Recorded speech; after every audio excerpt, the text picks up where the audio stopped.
الشيطان الرجيم بسم الله الرحمن الرحيم أم كنتم شهداء إذ حضر يعقوب الموت إذ قال لبنيه ما تعبدون من بعدي کیا تم اس وقت موجود تھے جب یعقوب علیہ السلام کے پاس موت کا وقت آ چکا تھا، جس وقت وہ اپنے بیٹوں سے فرما رہے تھے میرے دنیا سے جانے کے بعد تم کس کی عبادت کرو گے؟ قالوا نعبد الہ، بیٹوں نے جواب دیا کہ ہم آپ ہی کے معبود کی عبادت کریں گے اور آپ کے آباء و اجداد ابراہیم، اسماعیل، اسحاق علیہم السلام کے معبود کی عبادت کریں گے جو ایک ہی معبود ہے، وَنَحْنُ لَهُ مُسْلِمُونَ، اور ہم اسی کے فرما بردار بن کر کے رہیں گے۔ یہ آیت بہت اہمیت کے حامل ہے۔ یہ پہلے پارے کی سیکنڈ لاسٹ صفحے کی آیت ہے۔ اللہ کے نبی صلی اللہ علیہ وسلم جب ہجرت کر کے مدینہ گئے تو مکہ میں تو صرف ایک ہی مخالف پارٹی تھی، مشرکین تھی، لیکن مدینہ کے اندر دو طرح کے لوگ تھے۔ ایک تو مسلمان تھے، لیکن مسلمانوں کو اذیت کا سامنا دو طرح کے لوگوں سے کرنا پڑ رہا تھا۔ ایک وہ طبقہ تھا جن کے دو منہ تھے، ادھر جاتے تو ادھر کے اور ادھر جاتے تو ادھر کے۔ ایک نیا طبقہ پیدا ہو گیا تھا وہاں، جن کو منافقین کہا جاتا، نہ الا اللہ نہ الا اللہ، دونوں سے روابط اچھے رکھنے کے تاکہ ان سے بھی نقصان نہ پہنچے اور ان سے بھی فائدہ ہو، نہ ان سے نقصان پہنچے نہ ان سے فائدہ ہو۔ لیکن ان کو معلوم نہیں تھا کہ وحی کے ذریعے اللہ کے نبی صلی اللہ علیہ وسلم کو ساری باتیں ان کے متعلق بتائی جاتی تھی۔ مسجد زرار بھی انہوں نے بنائی تھی، لیکن اللہ کے نبی صلی اللہ علیہ وسلم کو پتہ بھی چل گیا تھا، پہلے وحی آ گئی تھی۔ ایک یہ طبقہ تھا اور دوسرا طبقہ یہودیوں کا تھا۔ بنی اسرائیل کی بگڑی ہوئی شکل آج یہودی ہے۔ حضرت ابراہیم علیہ السلام، ان کے بیٹے حضرت اسماعیل اور حضرت اسحاق، اسماعیل علیہ السلام کے نسل میں آخری نبی محمد رسول اللہ صلی اللہ علیہ وسلم آئے، اور حضرت اسحاق علیہ السلام کی نسل میں انبیاء بنی اسرائیل آئے۔ حضرت عیسیٰ علیہ السلام خاتم انبیاء بنی اسرائیل ہیں، یعنی بنی اسرائیل کے آخری نبی ہیں۔ یہ حضرت یعقوب علیہ السلام کا لقب تھا اسرائیل۔ اسرا کے معنی عبد ہے اور ایل کے معنی اللہ۔ اسرائیل کا اگر عربی میں ترجمہ کریں گے تو عبداللہ ہوگا، یعنی اللہ کا بندہ۔ یعقوب علیہ السلام کے اولاد میں جتنے آئے ان کو بنی اسرائیل کہا گیا، بنی اسرائیل کے پیغمبر یا بنی اسرائیل کی قوم۔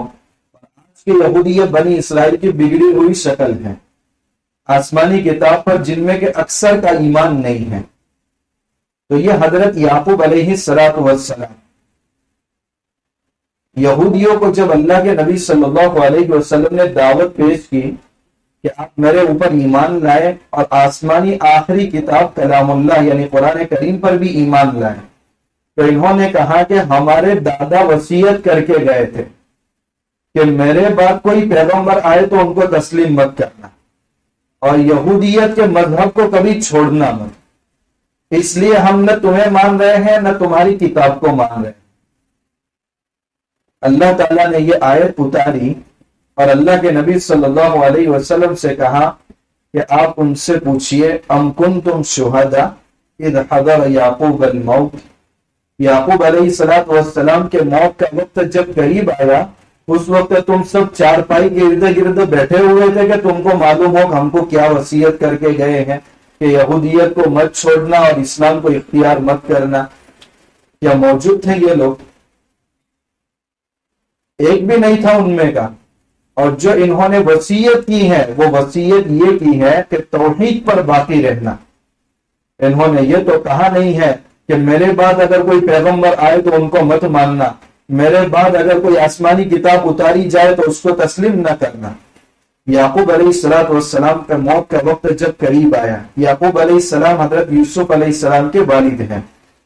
ان کے بارے میں ایک روایت یہ ملتی ہے، یوسف علیہ السلام جب بہت چھوٹے تھے، جب سورہ یوسف آئے گی تب تفصیل سے بات کریں گے، جب بہت چھوٹے تھے، بہت معصوم، اور اللہ تعالیٰ نے آدھی دنیا کے برابر حسن و جمال عطا کر رکھا تھا، تو نماز میں ان کی طرف دھیان چلا گیا تو اللہ تعالیٰ اپنے نیک بندوں کو بہت آزماتا ہے.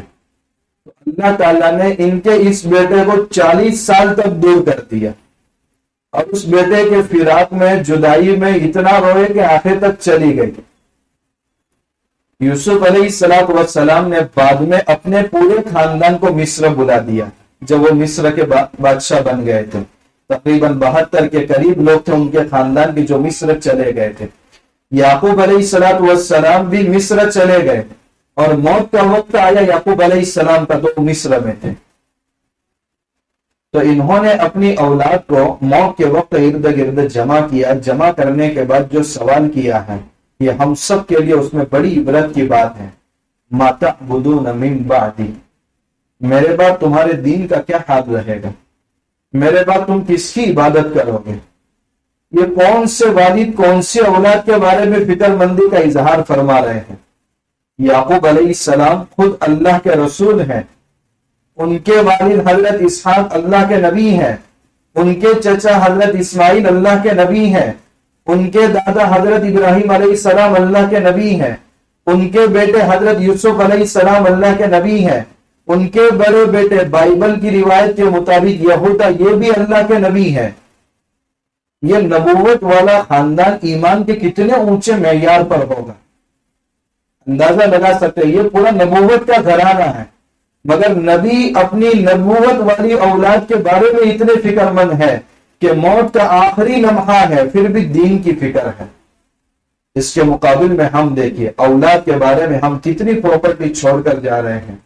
دنیا کے تعلق سے ہم ساری فکر کر رہے ہیں مگر اولاد کے بارے میں اگر ہماری بے فکری ہے تو دینداری کے تعلق سے بے فکری ہے. کبھی ہم نے اس پر ناراضگی کا اظہار نہیں کیا کہ میرا بیٹا نماز نہیں پڑھتا، میرا بیٹا غلط عادتوں میں مبتلا ہے. بیٹا اگر یہاں سے پونا جا رہا ہے فکر اس بات کی ہے کہ اس کو روم ملا کہ نہیں ملا، پڑھائی پر توجہ ہے کہ نہیں ہے. لیکن کبھی ایک بار فون پر یہ نہیں پوچھا جاتا 5 وقت کی نمازوں کا کیا حال ہے، اتنا ٹائم ہوا کہ تم نے اللہ کے کلام کو کھول کر ایک آیت پڑھی، اس کے بارے میں نہیں پوچھا جاتا. حضرت مولانا خالی سیف اللہ رحمانی دامت برکاتہم فرماتے ہیں کہ حضرت یعقوب علیہ السلام نے یہ سوال کیوں کیا اپنی اولاد سے کہ میرے بعد تم کس کی عبادت کرو گے. ظاہر سی بات ہے اللہ کی عبادت پر چھوڑ کر جا رہے ہیں تو اللہ ہی کی عبادت کریں گے مگر پھر بھی ان کو یہ سوال کھٹک رہا ہے. اس کی وجہ یہ ہے کہ جس وقت یعقوب علیہ السلام کے پاس موت کا وقت آیا وہ مصر میں تھے. اس وقت مصر کے حالات ایسے تھے کہ وہاں کی اکثریت خدا سے دور تھی. کوئی سورج کی پوجا میں مشغول تھی، کوئی ستاروں کی پوجا میں مشغول تھی، کوئی گائے کی پرستش میں مشغول تھی. تو وہاں کی اکثریت خدا بیزار تھی.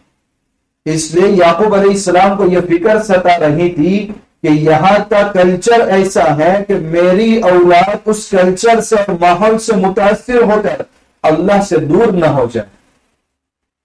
ٹھیک اسی طرح کے حالات اس وقت ہمارے ملک ہندوستان کے ہیں.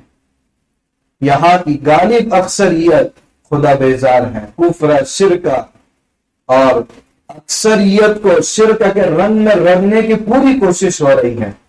ہماری ساری نسلوں کو بے دین اور خدا بیزار بنانے کی پوری محنت آخری حد تک مکمل ہو چکی ہے. اب حالات ایسے ہیں کہ ہمارا بچہ اگر اسکول سے واپس آ رہا ہے تو والدین کی سب سے پہلی ذمہ داری ہے کہ اس کو کلمہ پڑھائے، کیونکہ ایسی حرکتیں اب ہمارے اسکولوں میں ہو رہی ہیں. خود بنگلور کا واقعہ ہے کہ مسلم اسکول میں بچے والدین کے سامنے پوجا کر رہے ہیں اور ماں باپ اس میں خود والدہ کا حال یہ ہے کہ پردے میں اتنی ملبوس ہے کہ انگلی تک دکھائی نہیں دے رہی ہے، لیکن اپنے بچے خدا کے علاوہ کسی کی پوجا کر رہے ہیں، وہ تالیاں بجا رہے ہیں.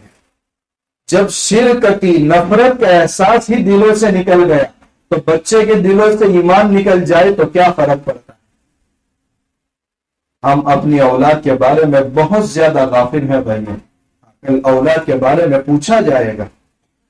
حضرت عمر رضی اللہ تعالیٰ عنہ کے پاس ایک والد اپنے بچے کو لے کر کے آئے اور کہا امیر المومنین بہت پریشان ہو گیا، یہ بچہ میرا حق تک ادا کرنے کو تیار نہیں ہے. حضرت نے فرمایا ٹھیک ہے میں معاملہ سنتا ہوں. ان کو بھیج دیا اور بچے سے پوچھا کیوں تم والدین کے حقوق میں کوتاہی کر رہے ہیں؟ حضرت میں جب پیدا ہوا تو میرے والد نے نہ میرا نام درست سے رکھا ہے اور نہ مجھے قرآن کی تعلیم تک دی ہے۔ تو حضرت نے ان کے والد کو بلایا اور کہا کیوں اپنے بچوں سے حقوق کا مطالبہ کر رہے ہو؟ جب تم نے ان کے حق ادا نہیں کیے تو اب بچے اگر تمہارے حقوق ادا نہیں کر پا رہے تو اس میں ان کا کیا قصور ہے؟ قصور تو تمہارا ہے۔ تو سب سے پہلی چیز کہ نیک عورت سے اپنی اولاد کا نکاح کیا جائے، اس کے بعد اپنی اولاد کا صحابہ اور صحابیات کے نام پر نام رکھا جائے، اور پھر اس کے بعد قرآن کی تعلیم سب سے پہلے دی جائے۔ اگر قرآن کی تعلیم ہم نے نہیں دی تو بچوں کو بچپن میں والدین کی طرف سے جن چیزوں کی ضرورت تھی اگر وہ نہیں مل پا رہی ہے تو بڑھاپے میں بچوں کی طرف سے آپ کو سہارے کی ضرورت پڑے گی تو وہ آپ کو نہیں ملے گی۔ واقعات ہیں کتنے، امریکہ اور یورپ کے آپ واقعات اٹھا کر کے دیکھیں، ڈبل انجن کی سرکار ہے وہاں، صبح ہوئی کہ باپ بھی کام پر اور ماں بھی کام پر، بچہ چائلڈ ہوم کے حوالے، کوئی دایا اس کی پرورش کر رہی ہے، گھر میں کام والی ہے، سارا کام کر رہی ہے، بچوں کی پرورش کر رہی ہے۔ اب یہی بچے بڑے ہونے کے بعد جن کو والدین نے چائلڈ ہوم کے حوالے کیا تھا، یہی بچے ماں باپ کو اولڈ ایج ہوم کے حوالے کر رہے ہیں۔ کما تدین تدان، ہمیں تمہارے سہارے کی ضرورت ہے، اس وقت تم الگ تھے، تمہیں ہمارے سہارے کی ضرورت ہے تو تم ہم سے الگ رہو۔ یہ دنیا ہے، اور خصوصاً والدین کے حقوق میں اگر کوتاہی ہوتی ہے تو تمہارے بچے بھی تمہارے والدین بننے کے بعد تمہارے حقوق میں کوتاہی کرے گی۔ اس لیے اس وقت کا تقاضا یہ ہے کہ اپنے بچوں کو دین کی تعلیم سے محروم نہ رکھا جائے، ان کو مکاتب دینیہ سے وابستہ کیا جائے، اس کے علاوہ کوئی شکل نہیں ہے۔ پودا بہت کمزور ہے، اس وقت ہی اس کو اگر سیدھا کر لیا یہ 7 سال سے لے کر 70 سال تک سیدھا رہے گا، اور اگر 70 سال میں اس کو سیدھا کرنے کی کوشش کی تو وہ سخت بن چکا ہوگا، اور اس وقت کوئی فائدہ نہیں ہوگا سوائے آنکھوں سے آنسو بہانے کے۔ اس لیے سب سے پہلے ان حالات میں ہماری ذمہ داری یہ بنتی ہے کہ ہم اپنے اولاد کی دینداری کے بارے میں فکر کریں۔ دینداری کی فکر یہی کہ سب سے پہلے ان کو اللہ کی محبت دلوں کے اندر بٹھائی جائے، اللہ کے کلام کو ہم کو صحیح انداز میں ان کو سکھانے کی فکر کی جائے۔ اللہ تعالی ہم سب کو اس تعلق سے بہت زیادہ فکر مند ہونے کی توفیق عطا فرمائے۔ آگے کی جو آیات ہے، دوسرے پارے کی شروع کی جو آیات ہے، اللہ کے نبی صلی اللہ علیہ وسلم ہجرت کر کے مدینہ گئے تو آپ کو حکم دیا گیا کہ بیت المقدس کی طرف رخ کر کے نماز ادا کریں۔ چنانچہ آپ نے بخاری شریف کی روایت کے مطابق 16 یا 17 مہینے تک بیت المقدس کی طرف رخ کر کے نماز پڑھی۔ پھر اللہ کے نبی صلی اللہ علیہ وسلم کی تمنا یہ تھی کہ میں ملت ابراہیمی پر ہوں، اور میرے جد امجد حضرت ابراہیم علیہ السلام کا قبلہ بھی بیت اللہ تھا۔ تو آپ بار بار اپنی نگاہ کو آسمان کی طرف اٹھا رہے ہیں، مگر اللہ سے دعا نہیں کر رہے ہیں۔ قَدْ نَرَى تَقَلُّبَ وَجْهِكَ فِي السَّمَاءِ، کتنا پیارا خطاب اللہ تعالیٰ آپ سے کر رہے ہیں۔ ہم دیکھ رہے ہیں بار بار نگاہوں کا آسمانوں کی طرف اٹھائے جانا، کتنا محبت بڑا انداز ہے۔ بیت اللہ اور بیت المقدس دونوں کے بانی حضرت ابراہیم علیہ السلام، اور یہ جو بات کہی جاتی ہے کہ حضرت سلیمان علیہ السلام نے بیت المقدس کو تعمیر کیا، وہ مسجد کو شاندار بنایا۔ جیسے مسجد نبوی کو تعمیر کرنے والے خود اللہ کے نبی صلی اللہ علیہ وسلم ہیں، مگر نسبت کی جاتی ہے حضرت عثمان رضی اللہ تعالیٰ عنہ کی طرف، کیونکہ مسجد نبوی کو وسیع کیا ہے اور بڑھایا ہے اور شاندار بنایا ہے حضرت عثمان رضی اللہ تعالیٰ عنہ نے، مگر بنیاد تو اللہ کے نبی صلی اللہ علیہ وسلم نے رکھی ہے۔ ٹھیک اسی طرح بیت اللہ اور بیت المقدس دونوں کی بنیاد حضرت ابراہیم علیہ السلام نے رکھی ہے۔ بخاری شریف اور مسلم شریف کی روایت ہے، حضرت ابو ذر رضی اللہ تعالیٰ عنہ فرماتے ہیں، یا رسول اللہ، سب سے پہلی مسجد اس دھرتی پر کون سی بنی ہے؟ صلی اللہ علیہ وسلم نے فرمایا مسجد حرام یعنی بیت اللہ۔ پھر کون سی؟ تو آپ نے فرمایا مسجد اقصی۔ دونوں کے درمیان کتنا فاصلہ ہے؟ آپ صلی اللہ علیہ وسلم نے فرمایا 40 سال کا فاصلہ۔ کل بیت اللہ 4 ہے، قبلہ 4 ہے، ایک تو بیت اللہ، دوسرا بیت المقدس، اور بیت اللہ کے بالکل اوپر کے حصے میں 7ویں آسمان پر بیت المعمور۔ بیت اللہ پوری دنیا کا قبلہ ہے، بیت المقدس بنی اسرائیل کے انبیاء کا قبلہ رہا ہے اور ٹیمپریری اس امت کا بھی قبلہ رہا ہے، اور بیت المعمور یہ فرشتوں کا قبلہ ہے۔ اور چوتھا قبلہ وہ ہے ایک شخص ایسی جگہ پر چلا جائے کہ نماز کا وقت ہو جائے اور کعبۃ اللہ کی سمت بتانے والا کوئی نہیں ہے، اور اس کے پاس وہ آلہ بھی نہیں ہے کہ موبائل سے قبلہ کی سمت معلوم کر سکے، تو مسئلہ یہ ہے کہ اس کا دل جس سمت کے قبلہ ہونے پر مطمئن ہو جائے وہی اس کا قبلہ ہے۔ یہ چوتھے نمبر کا قبلہ ہے، یہ تو تینوں میں سے کوئی ایک رہے گا اس کا۔ تو یہ 2 قبلہ کے بارے میں بات چل رہی ہے۔ اس امت کا ٹیمپریری قبلہ بیت المقدس بنایا گیا۔ کیوں بنایا گیا؟ اس کی 2 وجہ خود قرآن کریم میں بیان کی گئی ہیں، اور اللہ کے نبی صلی اللہ علیہ وسلم کو پہلے سے چوکنا کیا گیا۔ کچھ بے وقوف لوگ بیت المقدس کے بعد بیت اللہ کے قبلہ بنائے جانے پر اعتراضات کریں گے، آپ ان کی طرف بالکل توجہ نہ دیں، یہ دماغ کے مریض ہے جو آپ پر اعتراضات کر رہے ہیں۔ پھر اس کے بعد حکمت بتائی گئی، وَكَذَلِكَ جَعَلْنَاكُمْ أُمَّةً وَسَطًا، ہم نے تم کو معتدل امت بنایا ہے جس میں نہ افراط ہے نہ تفریط ہے۔ دیکھیے بنی اسرائیل میں 2 طبقے، یہودی اور عیسائی۔ یہودیوں میں تفریط بہت تھی، ایک عظمت والی چیز کو گھٹا دینا، اس کو کہتے ہیں تفریط۔ حتیٰ کہ انہوں نے جن انبیاء پر ایمان لانا چاہیے تھا ان کو اپنے ہاتھوں سے قتل کیا، حضرت زکریا، حضرت یسعیا، حضرت یرمیا، اور کتنے انبیاء کو انہوں نے قتل کیا۔ اور آج کے پارے کی جو سب سے پہلی آیت پڑھی گئی ان کے انبیاء کو ناحق قتل کرنے کا تذکرہ ہے۔ تو انہوں نے انبیاء جیسے عظیم الشان ہستیوں کے بارے میں تفریط سے کام لیا، اور عیسائیوں نے انبیاء کے بارے میں افراط اور غلو سے کام لیا۔ حضرت عیسیٰ علیہ السلام جو رسول اللہ ہے ان کو ابن اللہ بنا دیا اور اللہ کا بیٹا بنا دیا۔ تو یہ 2 قومیں افراط اور تفریط کی شکار ہو گئی، لیکن امت محمدیہ معتدل امت ہے۔ کل قیامت کے دن اس امت کو پہلے والی امتوں میں سے وہ افراد جنہوں نے اپنے وقت کے نبی کا انکار کیا ان کے خلاف یہ امت گواہی دے گی، اور جو شخص کسی کے حق میں یا کسی کے خلاف گواہی دے اس گواہ کے اندر 2 باتیں پائی جانی ضروری ہے۔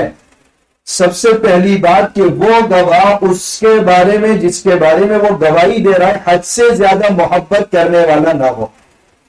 باپ نے کورٹ کے اندر دعویٰ کیا فلاں زمین میری ملکیت میں ہے، تو کورٹ نے کہا وٹنس لاؤ، اس نے اپنے بیٹے کو کورٹ میں پیش کیا اور کہا کہ یہ گواہ ہے۔ بیٹے نے گواہی دی کہ یہ میرے باپ کی ملکیت ہے، اس کی گواہی مانی جائے گی۔ تو گواہ جس کے بارے میں گواہی دے رہا ہے حد سے زیادہ محبت کرنے والا بھی نہیں ہونا چاہیے، ورنہ اس کی گواہی قابل قبول نہیں۔ اور گواہ ایسا بھی نہیں ہونا چاہیے کہ جس کے خلاف گواہی پیش کر رہا ہے وہ اس کا دشمن ہو، وہ اس کا حاسد ہو، ورنہ وہ تو اس کے خلاف ہی گواہی پیش کرے گا۔ اب یہ امت جس کا قبلہ بیت اللہ ہے، اب اس کو اس امت کے خلاف گواہی پیش کرنی ہے، تو اس امت سے محبت پیدا کرنے کے لیے اور نفرت اور تعصب کو ختم کرنے کے لیے اس امت کا قبلہ ٹیمپریری بیت المقدس بنایا ہے، تاکہ ایسا نہ ہو کہ یہ امت ان کے بارے میں تعصب کا شکار ہو جائے۔ جب بیت المقدس ٹیمپریری قبلہ بنانے کے بعد تعصب اور نفرت اس امت کے بارے میں اس امت کے دل سے نکل گئی، یہ امت ان کے خلاف گواہ بننے کی قابل بن گئی۔ کل قیامت کے دن یہ امت جب گواہی ان کے خلاف پیش کرے گی کہ یا اللہ انہوں نے اپنے وقت کی نبی کی بات کو ٹھکرایا، تو جن کے خلاف گواہی پیش کی گئی ہے وہ یہ نہیں کہیں گے کہ تم تو ہمارے دشمن ہو اس لیے ہمارے خلاف گواہی پیش کر رہے ہو۔ ان کا آبجیکشن یہ ہوگا تم ہمارے خلاف گواہی کیسے دے رہے ہیں جبکہ ہمارے زمانے میں تم تھے ہی نہیں؟ تو اب یہ امت کے افراد کہیں گے کہ اللہ کے نبی صلی اللہ علیہ وسلم نے ہم کو بتایا کہ قوم نوح، قوم ہود، قوم صالح، قوم شعیب، قوم فرعون، ان لوگوں نے اپنے وقت کی نبی کی بات کو ٹھکرایا تھا، اور ہمارے نبی اور قرآن کی بات کبھی غلط نہیں ہو سکتی، اس کی روشنی میں ہم تمہارے خلاف گواہی دے رہے ہیں۔ تو یہ امت گواہ بن جائے، گواہی کے قابل بن جائے، اس لیے ہمیشہ ہمیشہ کے لیے قبلہ بیت اللہ اور ٹیمپرری قبلہ بیت المقدس۔ جب اللہ کے نبی صلی اللہ علیہ وسلم کی چاہت تھی کہ اب بیت اللہ ہمارا قبلہ بن جائے، تو ظہر کی نماز آپ ادا فرما رہے تھے مسجد بنو حارثہ میں، اور ظہر کی نماز کے بیچوں بیچ آپ پر وحی آئی ہے کہ اب آپ کا قبلہ بیت المقدس کے بجائے بیت اللہ۔ تو ظہر کی 2 رکعت ہوئی تھی کہ آپ صلی اللہ علیہ وسلم پیچھے سے آگے تشریف لے آئے اور سارے صحابہ نے اپنا چہرہ پھیر لیا۔ یہ وہ نماز تھی کہ آدھی نماز بیت المقدس کی طرف اور آدھی نماز بیت اللہ کی طرف، اس وجہ سے اس مسجد بنو حارثہ کا نام مسجد القبلتین بن گیا، 2 قبلے والی مسجد، اور اس نبی کا لقب بھی پڑ گیا نبی القبلتین، اور اس امت کے کچھ افراد کا بھی لقب ہو گیا امت القبلتین، 2 قبلہ والی امت۔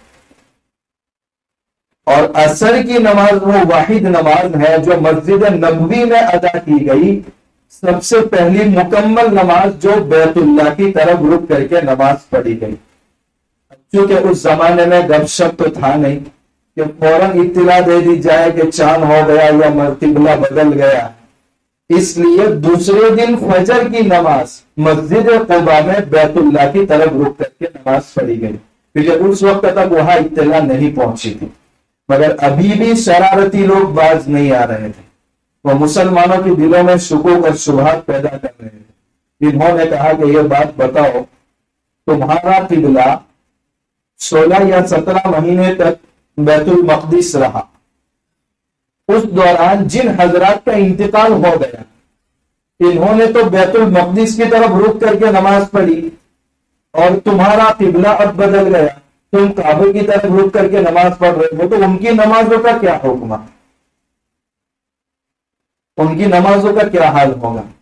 اللہ تعالیٰ نے اس کا جواب دیا، وَمَا كَانَ اللَّهُ لِيُضِيعَ إِيمَانَكُمْ۔ اللہ کا حکم اس وقت بیت المقدس کی طرف رک کر کے نماز پڑھنے کا تھا، اور انہوں نے وہ حکم بجا لائے تو ان کی وہ نماز ضائع نہیں ہوئی۔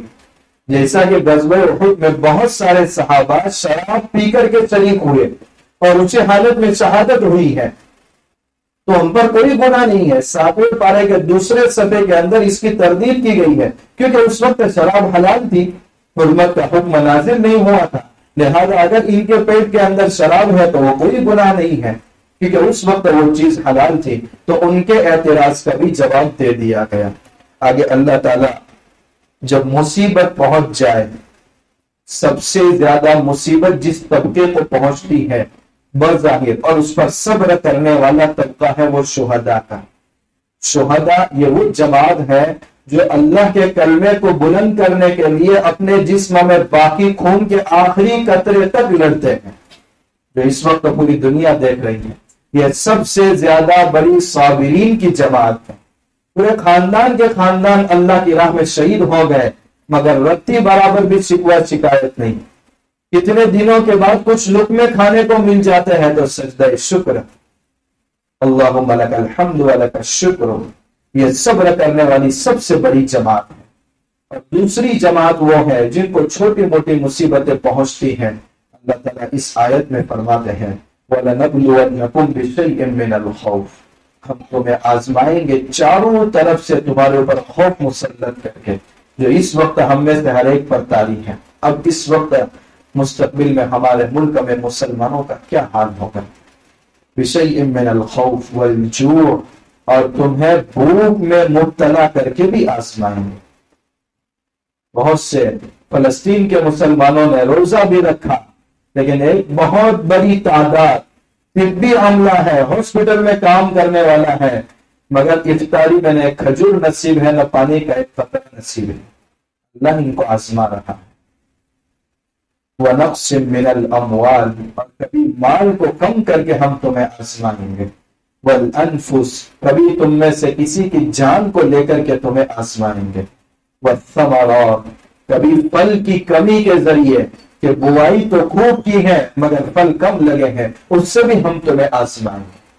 پھر آگے اللہ تعالیٰ فرما رہے ہیں وَبَشِّرِ الصَّابِرِينَ، یہ مصیبتیں آنے کے بعد جو صبر کرتے ہیں آپ ان کو بشارت دیجیے۔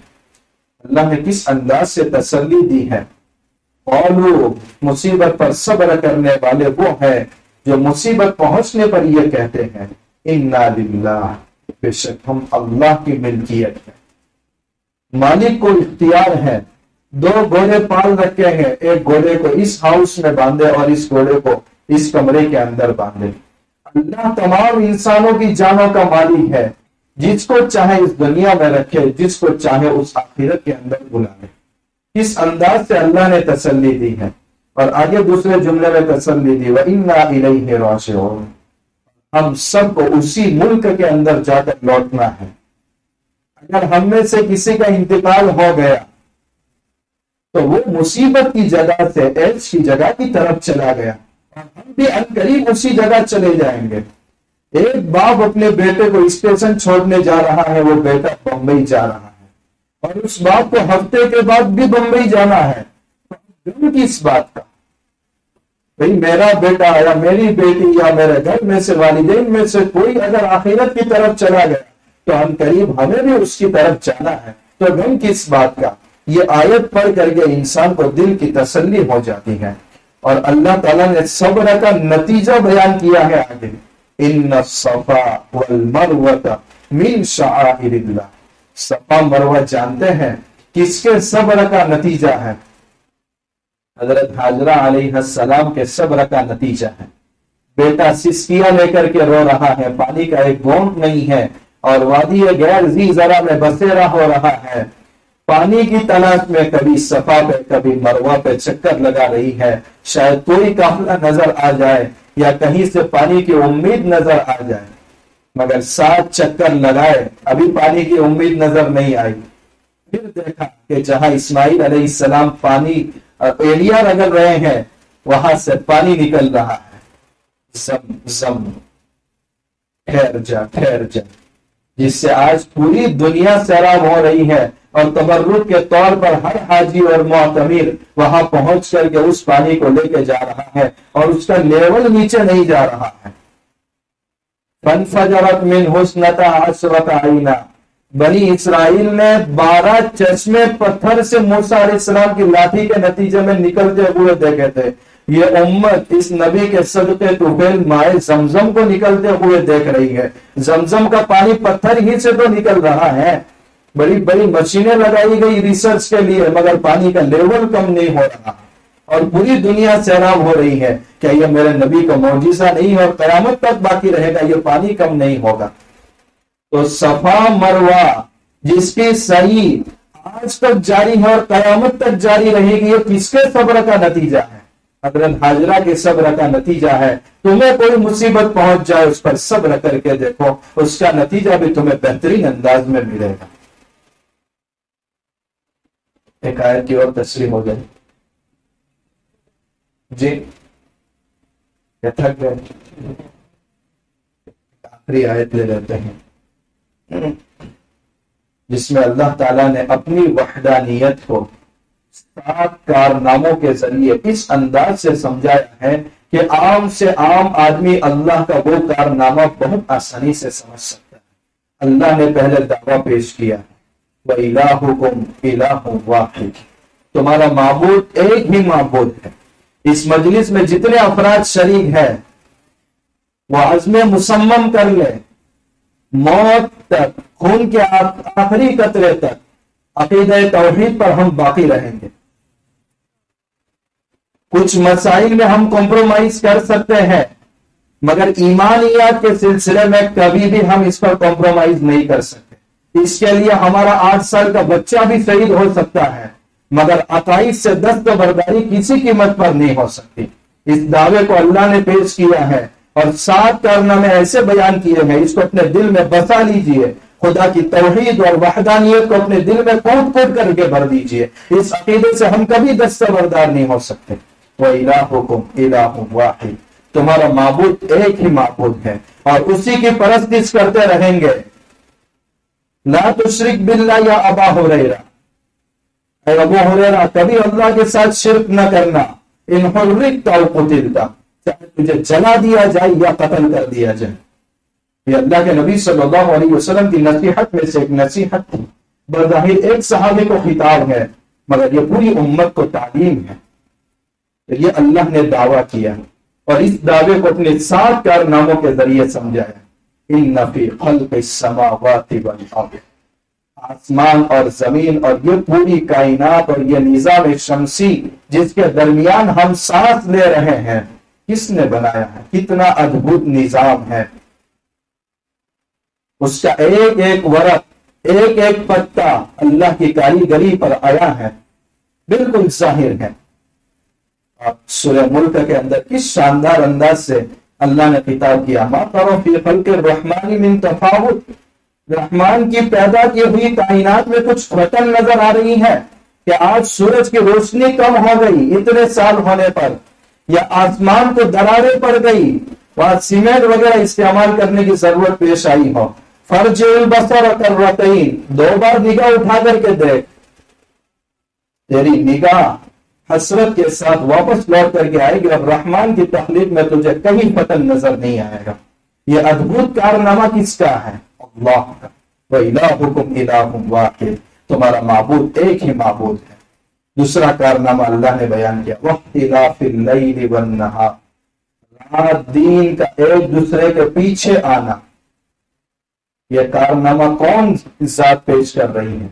اللہ اور کوئی نہیں. 20ویں پارے میں کس انداز سے اللہ نے خطاب کیا. قُلْ أَرَأَيْتُمْ إِنْ جَعَلَ اللَّهُ عَلَيْكُمُ اللَّيْلَ سَرْمَدًا إِلَىٰ يَوْمِ الْقِيَامَةِ، اے نبی آپ اعلان کیجئے، بلا بتلاؤ، اگر اللہ رات کو قیامت تک لمبا کر دے، من الہ غیر اللہ یاتیکم بضیاء، تم میں کون ہے دوسرا پارٹنر اللہ کا جو صبح کی روشنی کو لے کر کے آئے. پھر بھی سمجھنے کو تیار نہیں، پھر بھی خدا کی وحدانیت سمجھ میں نہیں آتی. أَرَأَيْتُمْ إِنْ جَعَلَ اللَّهُ عَلَيْكُمُ النَّهَارَ سَرْمَدًا إِلَىٰ يَوْمِ الْقِيَامَةِ، اے نبی آپ فرما دیجئے اگر اللہ دین کو قیامت تک لمبا کر دے، من الہ غیر اللہ یاتیکم بلیل تسکنون فیہ، کون ہے اللہ کے علاوہ جو رات کی تاریکی کو لے کر کے آئے جس میں تم سکون کی نیند حاصل کرو. افلا تبصرون، پھر بھی تمہاری آنکھیں نہیں کھل رہی اور اللہ کی وحدانیت میں ارے گہرے نتھو گہرے کو شریک کر رہے ہیں. اگر دین کا دین رہتا ساری دنیا کی چیزیں جھلس کر رہ جاتی اور رات کی رات رہتی ساری چیزیں ٹھٹر کر رہ جاتی. اللہ نے سردی اور گرمی کا رات اور دین کے ذریعے اعتدال باقی رکھا ہے. دوپہر کی دھوپ برداشت نہیں ہوتی تو یہ دھوپ کا بھی خاتمہ ہونا ہے اور رات کے اندھیرے کا آنا ہے. یہ اللہ کا دوسرا کارنامہ جو اللہ نے بیان کیا عام سے عام آدمی سمجھ سکتا. دنیا نے یہ بھی کوشش کی رات کو دن میں تبدیل کیا جائے. نیو یارک کے مارکیٹ آپ دیکھیں گے رات میں 2 بجے کا منظر ایسا ہے گویا دن میں 2 بج رہے ہوں. پوری دنیا اگر متفق ہو جائے، حضرت مفتی شفیع عثمانی صاحب رحمہ اللہ نے بڑی عجیب بات لکھی ہے، پوری دنیا اگر اتفاق کر لے ہمیں رات میں جاگنا ہے اور دن میں سونا ہے. انسانوں کا اتفاق ہو سکتا ہے، دن میں جانوروں کو کون سلائے گا؟